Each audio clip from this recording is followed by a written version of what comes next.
कानपुर जिले में अव्यवस्थाओं का अंबार लगा हुआ है। जहां एक और भीषण गर्मी में लोग बेहाल नजर आ रहे हैं, तो वहीं दूसरी ओर अव्यवस्थाओं की अगर बात करें तो जेके कैंसर हॉस्पिटल और मुरारी लाल चेस्ट हॉस्पिटल में पीने के पानी के लिए मरीज और तीमारदार दोनों बेहाल हैं। जहां ठंडा पानी तो दूर, पानी के लिए भी तीमारदारों को इधर उधर भटकना पड़ रहा है।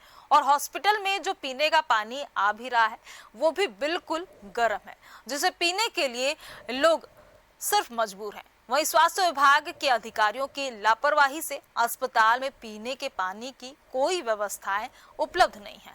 जितने भी यहाँ फिल्टर लगे हुए हैं, अधिकतर उनमें से सभी खराब हैं। ऐसे में मरीज और तीमारदार गर्म पानी पीने के लिए मजबूर हैं। एक तरफ सूबे के मुखिया योगी आदित्यनाथ स्वास्थ्य व्यवस्थाओं को चाक चौबंद करने के लिए करोड़ों रुपए खर्च कर रहे हैं, लेकिन इसके बावजूद भी अधिकारी उन तमाम वादों पर पलीता लगाने में लगे हुए हैं। आज इसी विषय पर चर्चा करेंगे पब्लिक अड्डा में, लेकिन उससे पहले देखिए हमारी इस रिपोर्ट को। अभी हमने पानी की व्यवस्थाओं को लेके आपको जेके कैंसर हॉस्पिटल का हाल दिखाया कि इस सर्दी गर्मी में पानी की व्यवस्थाएं नहीं है। जो फिल्टर लगा रखे हैं, फ्रीजर लगा रखे हैं, सब बंद पड़े हैं, लोग गर्म पानी मजबूर है। इसी तरह से ठीक बगल में मुरारी लाल चेस्ट हॉस्पिटल है। उस मुरारी लाल चेस्ट हॉस्पिटल जब हम पहुंचे, हमने जब देखा कि पानी कहाँ लगा, लोगों से पता किया तो पता चला लोग पानी पीछे लगा। जब हम पीछे आते हैं तो देखा कुछ लोग पानी भर रहे हैं। उन लोगों से जानना चाहेंगे या पानी कैसा आ रहा। भैया ये पानी कैसा आ रहा? सर पानी एकदम गर्म है, ऐसा है कि पिया भी नहीं जा रहा है।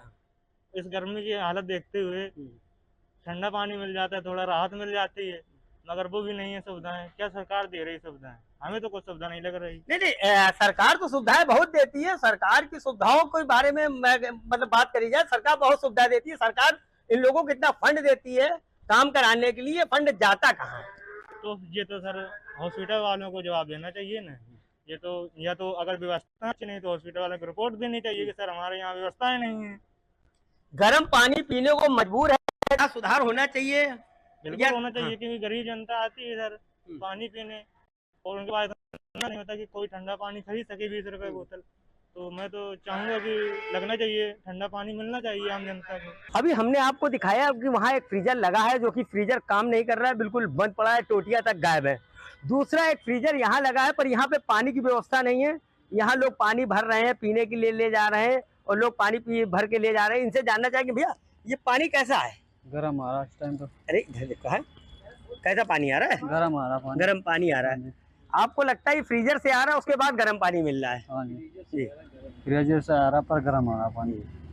आप देखिए कि फ्रीजर तो लगा है, पर फ्रीजर की जो व्यवस्थाएं हैं वो नहीं है।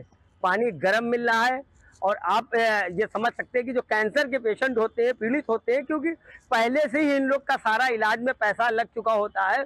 और इनके साथ बड़ी समस्या ये है कि ये पानी के लिए भी इनके पास एक व्यवस्था नहीं है। जबकि लोग इस समय लोग जगह जगह पे जल पिला रहे हैं, प्याव लगवा रहे हैं। क्या डायरेक्टर साहब को ये चीज़ दिखती नहीं है या देखना नहीं चाहते? व्यवस्थाओं के नाम पे जेके कैंसर हॉस्पिटल जीरो से जीरो बनता जा रहा है। ये कुछ लोग हैं जिनको पानी की तक नहीं मिल पा रहा है। भैया आपसे जानना चाहेंगे पानी यहाँ कैसा आ रहा है? पानी बहुत खराब आ रहा है। बहुत खराब आ रहा है। यहाँ क्या करने आए आप? यहाँ मरीज लेके आए थे फतेहपुर से। फतेहपुर से आए थे।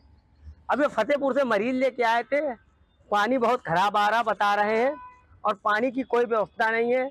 यहाँ आप देख सकते हैं कि इस तरह की व्यवस्था है। डायरेक्टर साहब देखना नहीं चाहते कि इसमें यहाँ काम होता ही नहीं है। तो अभी आपको कानपुर की तस्वीरें दिखा रहे थे, जहां आम जन बेहद परेशान दिखा। पानी को लेकर वाटर कूलर तो लगाए गए हैं, जगह जगह ठंडे पानी की व्यवस्था भी की गई है, लेकिन इन वाटर कूलर से ठंडे पानी की जगह पे आपको उबलते हुए पानी मिल जाएंगे। तो जिस तरीके से तस्वीरें भी अब गवाह बनती हुई नजर आ रही हैं, और इसी विषय पर आज पब्लिक अड्डा में चर्चा करेंगे। और हमारे साथ जगह जगह से संवाददाता भी जुड़ रहे हैं। कानपुर से हमारे साथ जितेंद्र सोनकर जुड़ गए हैं। जितेंद्र से जान लेते हैं कि व्यवस्थाएं क्या हाल है व्यवस्थाओं का। जितेंद्र, जिस तरीके से अभी तस्वीरें भी हमने दिखाई, जिस तरीके से वहां पर अव्यवस्थाओं का अंबार लगा हुआ है, वाटर कूलर में पानी तो है लेकिन ठंडे पानी की जगह पे गर्म पानी की व्यवस्था है, तो अभी अगर बात करी जाए तो किस प्रकार की व्यवस्थाएं की जा रही हैं? जितेंद्र। देखिए आपको बता दें कि यहाँ पे जो पानी की व्यवस्थाएं हैं, जो वाटर कूलर लगे हुए हैं, तो 2 वाटर कूलर तो ऐसे हैं जिनकी टंकी टोटी ही गायब है। और आपको बता दें जो वाटर कूलर चालू है उसमें भी गर्म पानी। हेलो हेलो हेलो जितेंद्र, अपनी बात पूरी करें। यहाँ जो वाटर कूलर चालू है उनमें गर्म पानी आ रहा है। लोग, क्योंकि कैंसर एक ऐसी बीमारी है कि जिस परिवार में हो जाता है उस परिवार के जो भी पैसा होता है वो बहुत ही ज्यादा खर्च हो जाता है। 20 रुपए की क्या एक बोतल की लागत होती है, उस परिवार का सदस्य ही जानता है कि एक 20 रुपए की जो पानी की बोतल खरीदी जाती है वो कैसे खरीदी जाती है। और आपको बताते चले, हमारे साथ कुछ लोग हैं और आपसे बात करें, भैया यहाँ पानी की क्या व्यवस्थाएं हैं? गर्म पानी आता है। हाँ हाँ, 2 दिन से चल रहा है, आज मिला था थोड़ा ठंडा पानी। भैया ये पानी की क्या व्यवस्था है? क्योंकि कोई व्यवस्था नहीं है यहाँ, गर्म पानी है। हाँ, 20 रुपए की बात खरीदती हूँ। कौन एडमिट है आपका? पापा है। हाँ भैया, आप जानना चाहेंगे यहाँ पानी की क्या व्यवस्था है? पानी अभी तक हम पीने नहीं। अच्छा, हमारे साथ यहाँ कुछ लोग खड़े हैं, बता रहे कि गर्म पानी आता है, पानी की व्यवस्था नहीं है। अधिकारियों से बात की तो अधिकारियों का कहने का मतलब कि जो हमारे यहाँ वार्ड में लगे हैं वहाँ के वाटर कूलर ठीक है, जबकि हमने सवाल किया उनसे कि जो वाटर कूलर ओपीडी में मतलब हजारों की संख्या में पेशेंट आते हैं, उन लोगों की कोई व्यवस्था नहीं है, पानी की व्यवस्था नहीं है। इधर से उधर पानी की बोतल के लिए भटकते फिरते हैं। 20 रुपए का पानी खरीदना एक आम आदमी जिसके परिवार में कैंसर पीड़ित लोग होते हैं उनके लिए 20 रुपए की एक बोतल खरीदना बहुत बड़ा माने धरता है। क्योंकि बहुत से लोग ऐसे हैं कि सक्षम नहीं है, सरकारी हॉस्पिटलों में इलाज कराने आते हैं, उनको लगता है कि सरकारी हॉस्पिटलों में दवाइयाँ बढ़िया मिल जाएगी, व्यवस्था बढ़िया मिलेगी। व्यवस्था तो नहीं मिलती है, पर कहीं ना कहीं पीड़ित जरूर हो जाते हैं।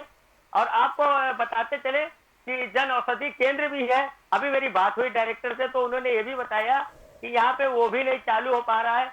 और पानी की व्यवस्था मुरारी लाल चेस्ट की में बात करी जाए या जेके कैंसर में बात करी जाए, यहाँ अधिकारी सीएम डायरेक्टर बैठते हैं, वहाँ सीएमएस बैठते हैं, एचओडी बैठते हैं, पर कोई भी अपने एसी रूम से निकलना पसंद नहीं करते, क्योंकि गर्मी इतनी है, पारा इतना बढ़ता जा रहा है कि कोई भी अधिकारी यानी कि जितेंद्र, जिस तरीके से मुखिया जो है हमारे योगी आदित्यनाथ लगातार जो करोड़ों रुपए खर्च करते हैं स्वास्थ्य विभाग को और भी बेहतर से बेहतर बनाने के लिए, लेकिन अगर जमीनी स्तर पर बात की जाए तो ये कानपुर की ये तस्वीरें हैं। जितेंद्र, आपसे फिर से जुड़ेंगे, हमारे साथ संगीता राजभर भी जुड़ गई हैं झांसी से, वहां का हाल जान लेते हैं। संगीता, जिस तरीके से कानपुर की तस्वीरें दिखाई गई हैं, जितेंद्र ने वहां की तस्वीरें दिखाई, व्यवस्थाओं का जिस तरीके से एक पलीता लगाते हुए नजर आ रहे हैं अधिकारी।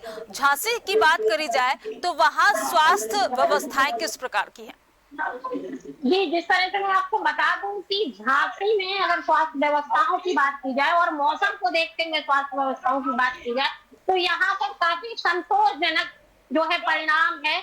यहाँ पर पानी को लेकर भी पूरे महानगर में झांसी नगर निगम और प्रशासन के द्वारा काफी प्याऊ लगाए गए हैं और जगह जगह वाटर एटीएम की भी व्यवस्था की गई है। अगर हम बात सिविल हॉस्पिटल और मेडिकल कॉलेज की जाए तो यहाँ पर भी वाटर कूलर लगे हैं जिनसे ठंडा पानी लोगों को आसानी से उपलब्ध हो जाता है। और अगर हम शहर भर की बात करें तो सामाजिक संस्थाओं ने भी कई सारे प्याऊ लगा रखे हैं जिससे पानी की समस्या से लोगों को जूझना नहीं पड़ रहा। जी संगीता, जिस तरीके से अभी झांसी में कुछ समय पहले हॉस्पिटल में आग लग जाती है, कई बच्चों की मृत्यु हो जाती है, तो उस तरीके से अगर देखा जाए तो झांसी की जो व्यवस्थाएं हैं स्वास्थ्य को लेकर, क्या अब और डेवलप हो पाई हैं? बिल्कुल, मैं आपको बता दूं कि जिस तरह से 8 महीने पहले झांसी के मेडिकल कॉलेज के एसएनसीयू वार्ड में आग लग गई थी जिसमें लगभग 17 बच्चों ने अपनी जान गंवा दी थी, जिसके बाद जो है काफी बदलाव देखने को मिला, चाहे वे मेडिकल कॉलेज हो चाहे सिविल अस्पताल हो, दोनों ही जगह काफी बदलाव देखने को मिला।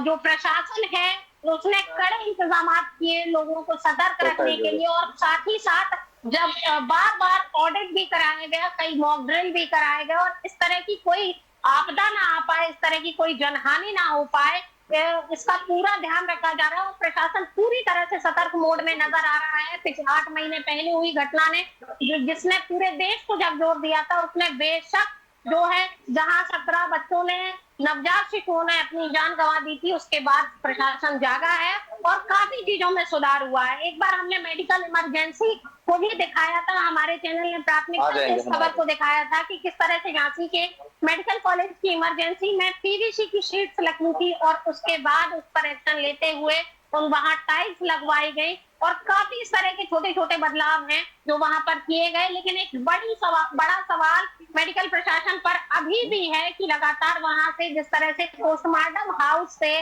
तमाम तरह के लाश की बर्बरता के साथ कभी लाश को घसीटना, तो कभी फेंकना, कभी अकेले व्यक्ति से अंतिम संस्कार करा देना, इस तरह की चीजें अभी भी जो है कहीं ना कहीं जनता के मन में टीस पैदा कर रही हैं। लेकिन जो व्यवस्थाएं हैं वे काफी हद तक ठीक हुई हैं। डॉक्टर्स भी समय पर बैठते हैं और पानी आदि की व्यवस्था को भी काफी ठीक किया गया है। जी संगीता, वहां लोगों से भी जानने की कोशिश करिए कि वो लोग स्वास्थ्य जो व्यवस्थाएं हैं उनको लेकर वो क्या सोचते हैं। हाँ जी, मैं आपको बात कराती हूँ। झांसी में जो स्वास्थ्य व्यवस्था है उसको लेकर क्या कहना है?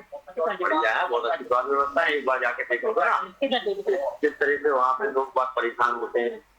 अगर मेडिकल जाओ तो वहाँ जैसे अगर एक्सरे की भी है तो वहाँ बाहर एक्सरे लिखे जाते हैं, वहाँ लोग एक्सरे कराने जाते हैं। कोई ऐसी सुविधा नहीं है कि वहाँ से आदमी मरीज के खानादार होते हैं वो खुद ही अपने मरीज को टांग के या व्हील चेयर हो, वहाँ पे कम से कम ये भी देखने को मिलता है कि व्हील चेयर वगैरह वो टूटे हैं, चक्के टूटे हैं, तो वहाँ ये भी लगता है कि जो मरीज के संगे जो लोग आते हैं वो अपने मरीज को गोदी में उठा के रोड पार करके वहाँ पे जो सामने एक्सरे वगैरह के जो है वहाँ जाते हैं, कराते हैं। काफी दिक्कतें हैं। अभी अस्पताल में पानी आने की क्या व्यवस्था है? क्योंकि अभी गर्मी बहुत है, टेम्परेचर बहुत ज्यादा बढ़ रहा है, लगभग आधा सैकड़ा को छू रहा है, तो ऐसे में पानी आने की व्यवस्था कैसी है? पानी कोई सही व्यवस्था थोड़ी है। वहाँ जाइए तो ऐसा लगेगा जैसे खौलता हुआ पानी पी रहा हूँ। अगर आपको देखना है तो मेडिकल के जो टीबी वार्ड है वहाँ जाइए, वहाँ मरीज टीबी से परेशान है, ग्रस्त हैं, वहाँ लेटे हुए हैं, उनके दिल से पूछो। ना तो वहाँ कूलर है ना ही वहाँ पंखे लगे हुए हैं, तो वो इतनी हीट वाली हवा फेंक रहे हैं कि जो आदमी मरीज है वो उनके वहाँ लेटने के साथ उससे ज्यादा मरीज हो जाएगा। वहाँ पे आप जाइए, अभी देखिए तो वहाँ के मरीज जो है बाहर पेड़ के किनारे लेटे होंगे, तो ना तो वहाँ कूलर है, पानी नहीं है, कूलर भी है, घास नहीं है। मतलब इस तरह से लगता है कि जैसे हम आपकी जाएंगे वहाँ पे तो आप 5 मिनट उस बाढ़ में नहीं खड़े हो सकते। तो तमाम तरह के जो बड़े बड़े अखबार समय समय पर खबरें निकालते हैं कि मेडिकल कॉलेज में ये व्यवस्था हो गई, सिविल अस्पताल में ये व्यवस्था हो गई, तो क्या ये केवल कागजी हो जाते हैं? ये कागजी नहीं है, ये तो जो मोटी रकम ऊपर से आती है उसको खाने का बंटवार का एक सिलसिला है कि थोड़ा सा उन्होंने दिखाने के लिए इस बाढ़ में बढ़िया आपने व्यवस्था कर दी और बाकी का पैसा हजम है कि नहीं। बस लेकिन जिस तरह से जनता के मन में एक पीस है कि जो शासन के द्वारा मेडिकल कॉलेज या जिला अस्पताल को जो राशि उपलब्ध कराई जाती है जिनसे उन्हें व्यवस्थाओं को सुनिश्चित करना होता है, उस राशि को इस्तेमाल करने का केवल ढोंग किया जाता है, केवल बड़े बड़े अखबारों की सुर्खियां बटोर ली जाती हैं और इसके बाद धरातल पर कोई संगीता, काम आप नहीं हमारे होता है। साथ बने रहिए। हमारे साथ लखनऊ से राजन भी जुड़ गए हैं। राजन से जान लेते हैं कि लखनऊ की क्या व्यवस्था है। राजन, जिस तरीके से 2 जगह की तस्वीरें भी सामने आ गई, झांसी से संगीता राजभर ने वो तस्वीरें पेश की और साथ ही जितेंद्र ने भी दिखाया कि कानपुर की क्या स्थिति बनी हुई स्वास्थ्य महकमे में। अगर लखनऊ की बात करी जाए स्वास्थ्य विभाग की, तो वहाँ किस प्रकार की व्यवस्थाएं देखी जा रही हैं? देखिए, व्यवस्थाएं यहाँ पर बहुत अच्छी है, लेकिन चूंकि ये उत्तर प्रदेश का राजधानी लखनऊ है, जिसके वजह से यहाँ पर उत्तर प्रदेश से सभी जिलों से यहाँ मरीज पहुंचते हैं। और कारण मैं आपको साफ तस्वीरें मैं आपको दिखा दूंगा। देखिए क्या व्यवस्था है, भीड़ देखिए, भीड़ किस स्तर की है। ये एक सिविल अस्पताल है जो हजरतगंज में है, वीआईपी इलाके में है, जहाँ से महज 200 मीटर पे जो है मुख्यमंत्री का आवास है, उसी के बगल में ये सिविल अस्पताल है, जहाँ पर ये स्थितियां देखिए, भीड़ है। और आगे भी यहाँ पर देखिए इस प्रचंड गर्मी में लोग जो है बाहर भी बैठे हैं, किस तरह से यहाँ पर इंतजाम है वो आप देख लीजिए। बैठने का जो है पूरा एक व्यवस्था जो है वो लोगों को कहीं ना कहीं नहीं है। इस गर्मी में बाहर बैठने पे मजबूर है, क्योंकि अंदर आपको खड़े होने का जगह भी नहीं मिलेगा। जो लोग अंदर मरीज हैं उनके साथ एक दो जो लोग हैं साथ में रहते हैं, ऊपर से पेशेंट है, तो तमाम इस तरह से आप तस्वीरें आप देखेंगे, व्यवस्थाएं बहुत अच्छी हैं, लेकिन व्यवस्थाओं को फुलफिल यहाँ पर नहीं किया जा पा रहा है। जो पूरी देनी चाहिए वो सरकार यहाँ पर नहीं दे पाती है, क्योंकि हर जिले से यहाँ पेशेंट पहुंचेंगे। आप देखेंगे, मैं यहाँ पर अभी मैं बात करता हूँ। दादी, कौन सी जगह से आई हैं आप? कहाँ से आई हैं आप? बाराबंकी से। देखिए, आप दीदी कहाँ से हैं? आलमबाग से। आप? हाँ, तो देखिए अलग अलग जिले से यहाँ लोग पहुंचे हुए हैं। राजन, हमसे जानने की कोशिश ये भी करिए कि पानी पीने की व्यवस्थाओं का क्या हाल है, क्योंकि इस वक्त भीषण गर्मी चल रही है और पानी एक अमूल्य चीज है। पानी की व्यवस्थाएं किस प्रकार की है वहाँ पे? बिल्कुल, ये बताइए, यहाँ पे पानी उनी पीने का व्यवस्था है? तो पानी उनी मिल रहा है आपको? कहीं यहाँ लगा आपको व्यवस्था ठीक लग रहा है? अच्छा, आए हैं तो ये अभी, तो आप क्या कहेंगे अभी पानी वानी का व्यवस्था? पानी का व्यवस्था नहीं है, पानी अपना लेके आइए। दीदी, आप क्या कहेंगे, व्यवस्था यहाँ का कैसा है? भीड़ भाड़ है और पानी पीने का, यहाँ पे बैठने उठने का सही है, लेकिन आप देखिए यहाँ पे बैठी हैं, ये तो ऐसे ही है, मतलब इमरजेंसी है यहाँ पे, और सामने वो एम्बुलेंस लगता है, वहां पे आप बैठे हो, बैठने का प्रॉपर जगह मिलता है यहाँ? तो देखिए, यहाँ अलग अलग जिले से आए हैं और पानी की व्यवस्था जो है पर्याप्त नहीं है। लोग अपने ही व्यवस्था से यहाँ बैठे हुए हैं। व्यवस्था ये देखिए, ये एक तरह से यहाँ पे एम्बुलेंस खड़ी होती है। राजन, आपके पास फिर से लौटूंगी। हमारे साथ झांसी से संगीता भी जुड़ी हुई है, उनसे भी जान लेते हैं। संगीता, जिस तरीके से तस्वीरें भी राजधानी लखनऊ की भी सामने आई कि वहां पर अव्यवस्थाएं हैं, चूंकि भीषण गर्मी चल रही है और इस वक्त पानी जैसी अमूल्य जो व्यवस्था रखनी चाहिए थी वो व्यवस्था नहीं रखी जा रही है। हालांकि जो सूबे के मुखिया है, हमारे स्वास्थ्य मंत्री ब्रजेश पाठक भी है, लगातार स्वास्थ्य को देखते हुए इंतजाम करते हुए नजर आते हैं और हंटर चलाते भी हैं विभागों पर जहां भी लापरवाही देखी जाती है। झांसी की अगर बात करी जाए तो जिस तरीके से जो पुराना वाकया था, उसके बाद से आपने जिससे बात कही कि उस 8 महीने के बाद काफी चीजें बदली हैं, तो और क्या कुछ बदलाव देखने को मिल रहा है झांसी में? जी, जहाँ पर एक और उस घटना के बाद बहुत सारी चीजें बदली, लेकिन कुछ ऐसी चीजें हैं जो अभी भी चीज पैदा करती हैं। अगर वाकई प्रशासन काम कर रहा है, वाकई जो शासन से राशि भेजी जा रही है उसका सही इस्तेमाल हो रहा है, तो फिर सामाजिक संस्थाओं को पानी के लिए प्याऊ क्यों लगाने पड़ रहे हैं? एक बड़ा सवाल है। क्यों सामाजिक संस्थाएं अस्पतालों में व्यवस्थाओं को सुदूर करती नजर आ रही है? कभी कोई सामाजिक संस्था अस्पताल में सफाई करने पहुंच जाती है, तो कभी प्याऊ का उद्घाटन किया जाता है, तो कभी जो है ब्लड के लिए कैंप लगाए जाते हैं। हालांकि ये सारी चीजें ठीक भी हैं, होनी भी चाहिए समाज में, लेकिन एक बड़ा सवाल है कि जो राशि, एक बड़ी राशि आती है इन अस्पतालों में व्यवस्थाओं को ठीक करने के लिए, आखिर उस राशि का इस्तेमाल कहाँ हो रहा है? क्या केवल खबरों में या अखबारों की सुर्खियों में बने रहने से इन व्यवस्थाओं को धरातल पर उतार दिया जाएगा, या केवल कागजी जो है कार्यवाही कर दी जाती है, केवल कागजी दर्शा दिया जाता है कि इतने कूलर आए, इतने वाटर एटीएम जो है अस्पताल में लगाए गए, इतने प्याऊ अस्पताल में लगे हैं, जबकि जो वाटर कूलर्स हैं उनकी अगर सही व्यवस्था देखी जाए तो वाटर कूलर चालू ही नहीं है, उनमें गर्म पानी आता है। लेकिन क्योंकि अस्पताल में लोग बहुत ही मजबूरी में आते हैं और मरीज आते हैं, ऐसे में उनकी मजबूरी हो जाती है या तो वे उस गर्म पानी को पिए और या तो फिर वह 20 रुपए की मिनरल वाटर खरीद के पानी पिए, तो वह उनको बहुत महंगा पड़ता है। और इन सरकारी अस्पतालों में आने वाले लोग भी मध्यम वर्गीय लोग होते हैं। संगीता, जब इन मसलों पर अधिकारियों से बातचीत होती है तो उनका क्या जवाब होता है? क्योंकि जिस तरीके से आपने उन तस्वीरों को भी सामने रखी और बात भी सामने आ रही है कि एक बड़ा सवाल है कि जो राशि आती है वो आखिर जाती कहाँ है, जब आम जन को वो सुविधाएं नहीं मिल पा रही, तो इस पर अधिकारियों का क्या कुछ कहना होता है?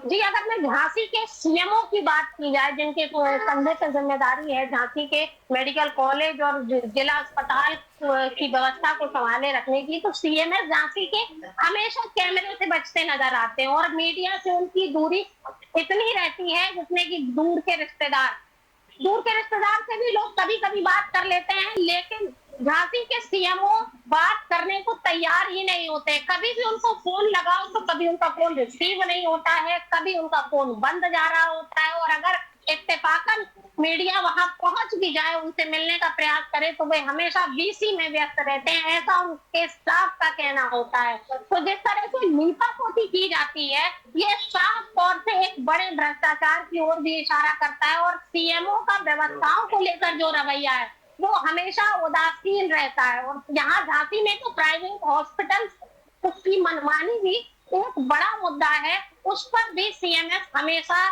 सीएमओ हैं झांसी के चीफ मेडिकल ऑफिसर, वे हमेशा चुप्पी बांधे रहते हैं और कभी कोई कड़ी कार्यवाही करते हुए वे अपने कार्यकाल में नजर नहीं आए। जी, यानी कि ये तमाम सवाल जो है उनको चुप्पी साधने पे मजबूर कर देती है। संगीता, आप हमारे साथ बने रही, हम जितेंद्र से भी जान लेते हैं। जितेंद्र, जिस तरीके से झांसी की भी तस्वीरें सामने आ गई कि संगीता ने जिस तरीके से बात बताई कि करोड़ों रुपए तो आते हैं, यानी कि सरकार की तरफ से पहल तो की जा रही है, लेकिन वो धनराशि जमीन पर आते आते मटिया मलैत हो जाती है। कहाँ चली जाती है धनराशि, आम जन को नहीं मिल पाती कोई सुविधाएं। जितेंद्र, आपको बताना चाहेंगे कि सूबे के मुख्यमंत्री योगी आदित्यनाथ जी और नरेंद्र मोदी जी काफी रुपए लगा रहे हैं, काफी सौगात देते हैं, जब कुछ ना कुछ दिया करते हैं, कानपुर आते हैं। अभी जैसे मेट्रो का उद्घाटन करा था, उसमें भी यहाँ पे आए और काफी सौगात दी, पर कहीं ना कहीं अधिकारियों की बहुत बड़ी लापरवाही होती है कि अपने एसी बंगले और एसी कार से निकलना नहीं चाहते। जब निकलेंगे तभी तो अपनी कमियां दिखेगी। आपको बताते चले कि जितने भी अधिकारी हैं कानपुर नगर के, जो भी जिम्मेदार अधिकारी हैं, जिस दिन वो जमीन पे उतर के काम करने लगेंगे और काम करके देखना चाहेंगे कि उनके यहाँ जो भी पेशेंट आ रहा है उन लोगों को क्या समस्या का सामना करना पड़ता है। और आपको बताते चले कानपुर नगर में जो हॉस्पिटल और जो मेडिकल कॉलेज है, यहाँ बहुत दूर दूर से लोग आते हैं, कि वो चाहे झांसी हो, बांदा हो, नकलो हो या बिहार हो, काफी दूर से लोग आते हैं। पर समस्या ये कहीं ना कहीं उनको बहुत सी दिक्कतें हैं, जैसे रैन बसेराओं की व्यवस्था नहीं है, जो रैन बसेरे हैं वो भी बंद पड़े हैं, पंखों की व्यवस्था नहीं है, वहां पे पानी की व्यवस्था नहीं है, प्याऊ की व्यवस्था नहीं करते हैं। ठीक है, पैसा बहुत आता, पैसा आता कहाँ है और जाता कहाँ है, सिर्फ लग्जरी बंगलों में खर्चा होता है पैसा। अधिकारी पैसा लगाना ही नहीं चाहते। जिस दिन अधिकारी अपनी जिम्मेदारी समझ लेंगे और इस बात को जानते भी है कि मुख्यमंत्री योगी आदित्यनाथ जी किसी चीज को, किसी भी अधिकारी को किसी भी लापरवाही की कोई भी ऐसी जिम्मेदारी नहीं दे दे कि वो अगर करे तो बच जाए ना, उसके बाद भी कोई भी अधिकारी काम करने के लिए राजी नहीं है। अगर ये काम करने के लिए राजी हो जाते हैं तो हमारे यहाँ जो व्यवस्थाएं दिख रही हैं, लोग परेशान दिख रहे हैं, ये कतई नहीं होगा। आप देख सकते हैं लोगों के पास रहने का नहीं है, रैन बसेरा नहीं है, कैंसर के पेशेंट है, रैन बसेरा बना है पर ताला पड़ा है। इस तरह की लापरवाही होती है। कहीं ना कहीं इन लोगों को जिम्मेदार बनना पड़ेगा, और अगर जिम्मेदार नहीं होते हैं तो कुछ हमारे तो मानना यह है कि कहीं ना कहीं मीडिया अगर सक्रिय होकर खबर दिखाती है और इस पे कार्रवाई होती है तो अधिकारी मीडिया को पहचानेंगे और मीडिया के सामने आके बात करेंगे। जैसे अभी हमारी सहयोगी बात कर रही थी कि वहां झांसी में सीएमओ और प्रिंसिपल बात नहीं करते। क्यों नहीं बात करते? क्योंकि हम बात करना नहीं चाहते। जिस दिन हम बात करेंगे, जितेंद्र, बात स्पष्ट है कि धनराशि तो आती है लेकिन अधिकारियों के द्वारा वो जब्त कर दिए जाते हैं। फिलहाल पब्लिक अड्डा में आप दोनों का हमारे साथ जुड़ने के लिए बहुत बहुत शुक्रिया, तमाम जगहों से वो तस्वीरें दिखाने के लिए। पब्लिक अड्डा में आज हम बात कर रहे थे स्वास्थ्य महकमे में जिस तरीके की अव्यवस्थाएं हैं। व्यवस्था तो सरकार की तरफ से दी जाती है लेकिन जमीनी स्तर पर वो कहीं गायब हो जाती है। एक बड़ा सवाल छोड़ जाती है सबके मन में कि आखिर सरकार तो तमाम व्यवस्थाएं दे रही है लेकिन वो सारी धनराशि कहाँ चली जाती है। और एक ये बड़ा सवाल आपके समक्ष भी खड़ा होता है